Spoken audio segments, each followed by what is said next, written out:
Dillian Whyte, cheers, mate. Nice to see you. God bless. You look in shape. You look lighter than I've seen you certainly in the most recent fights. What's brought this out of you? What's brought this intense shape? Because you get paid either way, win or lose. You could turn up fat as a pig. Doesn't matter. But you've come in proper shape here. What's done that? I'm telling you, this guy busted my ass and get to camp saying, hey man, we got to spend how much weeks getting in shape instead of actually doing boxing. So I'm like, oh, okay. I'm tired of hearing magic and bodies, Mark. So I said, all right, cool. All right, cool. I'm going to fix them this time. So I got into shape and then they go, hey man, you're training too much, you got to relax. So I was like, all right. But better that than killing myself and crazy diets and stuff and just going wild, man. This is the first fight, I think, where you're going in and people are calling you a veteran. People are referring to Dillian Whyte as the veteran Dillian Whyte. When did that happen? That's a compliment, man. Yeah? It's a compliment that they respect me enough to call me a veteran, because normally it's just whatever, so it's a compliment. You are 37 now. Did you think you'd get to 37? No, hell no. I'm thinking this. Hell no, hell no, hell no. Hell no, I didn't think I would get to this age at all, but, thank God, God's, started my path with a lot of trials and tribulation, and then, I just kept on pursuing and survived a lot of stuff, and yeah, it worked out. Just kept fighting? Yeah, that's it. That's just I kept fighting and kept being stubborn and not listening to people, because the more people you listen to, you end up losing. The more attention you get to listen to what people say and people think, and you end up losing yourself a little bit. You end up getting lost in the mist and the soup of what people saying. Oh, he's saying this, he's saying that, he's saying this. No, I'm like, fuck it, let them say what they want to say. I don't, just do my stuff, try and be the best I can be, try and be better, try and be a little bit better every day, and that's it, man. That's what life's about, This life ain't about me anymore, it's about my kids, man. Now far surpass what should have done, no longer shall live. So no, it's about the next generation, my kids and my family, So I don't care about what some idiot says about me, no.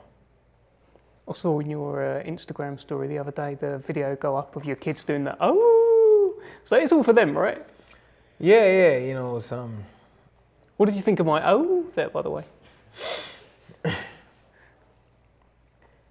Some things is best left unsaid.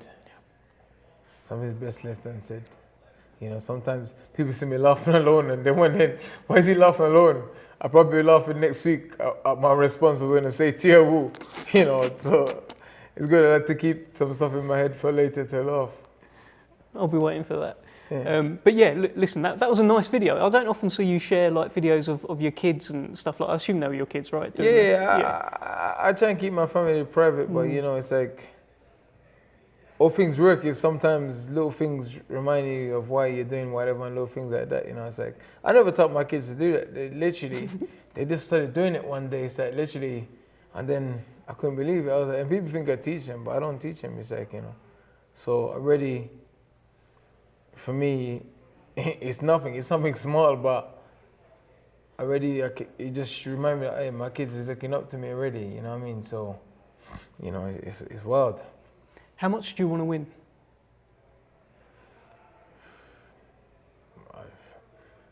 I'm trying to think of a percentage that doesn't make sense.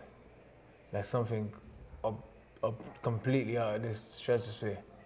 That's so much. I want to win. I'm a competitor. I love competing. I love winning. And, when you win these fights, they feel even better than winning world titles, because you go in as nothing cannon fodder, and then you come out as a cannonball. So yeah. They're writing you off. I'm seeing it all the time, and even I'm like trying to push back, saying, "Wait, let's put some respect on Dillian's name here." They're writing you off. You know what? I don't care, man. I've been written off my whole life, so all of a sudden I'm going to be upset because I got written off by even family members. So why am I going to be upset that some some people with their opinions writing me off. No, bro, it's opinions are like asshole. Everybody's got one, and they all smell the same. And there's a lot. And there's a lot in boxing. Yeah, you know, people like to talk rubbish about boxers and be disrespectful, but they don't understand what it takes to be a boxer, man. You understand? Forget fighting in the ring. That's the easy part. You win, lose, or draw. I get disqualified or whatever. It's the stuff that goes on in and around it. It's like, today you're here, I'm here headlining today, he's headlining, one of us beat one of each other, and then tomorrow you're nothing. You know, and then people start bombarding you, stuff happen, stuff that you can't defend yourself about, and everyone's just bombarding you, and then you can't defend yourself because there's things and certain things happening, and you know, you can't let the cat out of the bag. You know, you have to be quiet and just absorb it, and then you just, you know, it's a tough game, man. It's tough. You know, it's tough. People see us fighting like we're gonna go through injuries and stuff, and problems and pressure and stuff. It's tough, man. It's tough. You know. It's the experience you've got though. You've played like every role. You've played the nobody coming through. You've played the somebody headlining pay-per-views. Now you're playing this. Now I'm the nobody again. Well, I don't know. I'm the nobody again. Well, I guess we find out on Saturday. I'm the nobody again. You know, I'm the nobody again. So yeah. But you're playing yourself down for this fight.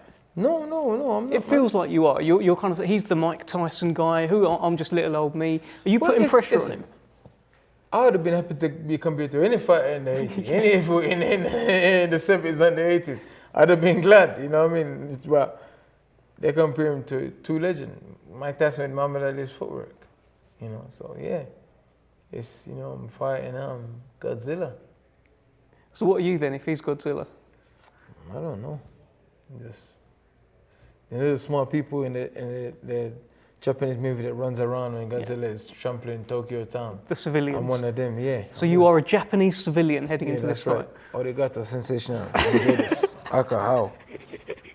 Fantastic. Listen, you've just done a little face-off with him with DAZN. I wasn't in there. I'm sure it's going to go out soon. But tell me what you're sensing from him. Is he just super respectful? Is there a little bit of arrogance there? Is he looking at you differently? Like, what is it? I like these guys. They do all this. What's this stuff called? Fucking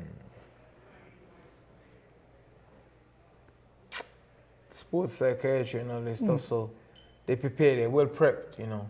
Anyone that's been through the GB system or any amateur system, they're well prepped, so they don't give too much away. They don't say too much. They play, they know to play the game. So I think so. I don't really pay too much mind about whatever he's saying or what he's doing or whatever. I just try and just, like I say, I focus on me, man, and that's it. Because you know what's mad? If I listen to all this negative and pay attention to all this energy, I wouldn't be here fighting today. I'd be at home scared. I'd be saying, no, he's a killer and he's this. I'm not gonna be here. I would just pull out the fight and said, no. You know, like some of these guys, some of these top heavyweights is speaking about him and they're terrified about him, and I'm like, yo, you're a grown-ass man. You've been someone that fought everyone and taken all comers and challenge everyone, and then now all of a sudden, because something's there's a steep incline or whatever you want to say or whatever, they start being pussies. That's not me. I sit back and I look, this is steep, but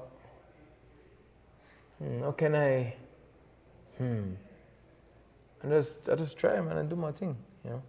And sometimes you have to just say, fuck it, head down and just go, you know, regardless of the risk or the danger. And that's what makes me different from most people, you know. I ain't scared, you know, I'm not scared. Maybe a bit stupid at times and do stupid stuff, but I ain't scared, you know.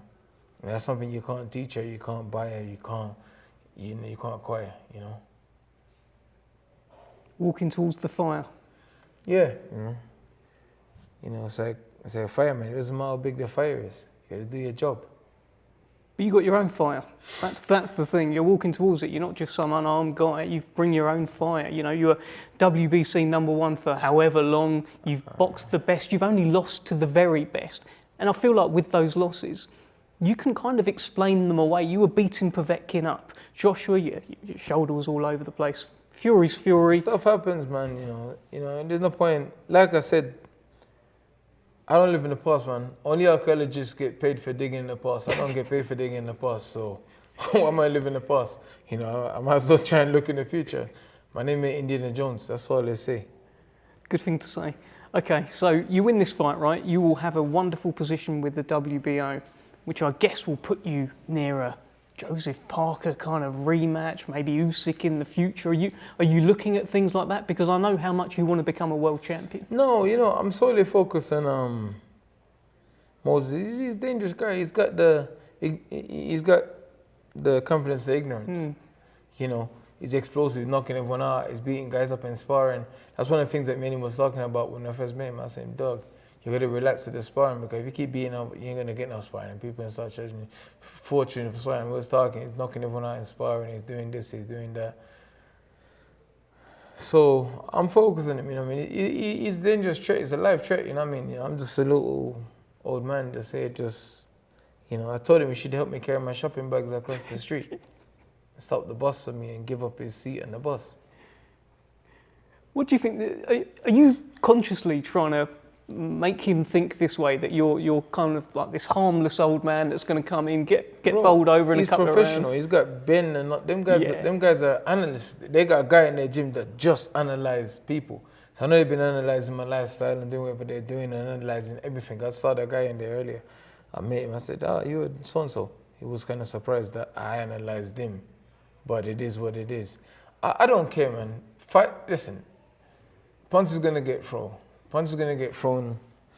You know, it's too late now. So why should I worry about it now?